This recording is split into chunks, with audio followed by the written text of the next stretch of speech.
Mr. Speaker, this past weekend I had the privilege of attending the Monroe County Ducks Unlimited annual dinner. More than 1,000 people came out to the MB&T Expo Center to celebrate our hunting and fishing heritage. As a lifelong I have been a proud supporter of conservation policies that protect our wetlands and wildlife habitats. The Great Lakes Restoration Initiative is a model example of a public-private partnership that has been invaluable to the health of the Great Lakes ecosystem.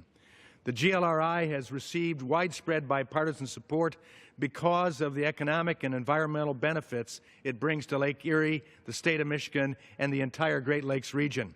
Mr. Speaker, this critical initiative is getting results and needs to be preserved. I want to thank Monroe County Ducks Unlimited for all of their conservation efforts, and I'll continue working to ensure that future generations can enjoy our precious natural resources just like we do today.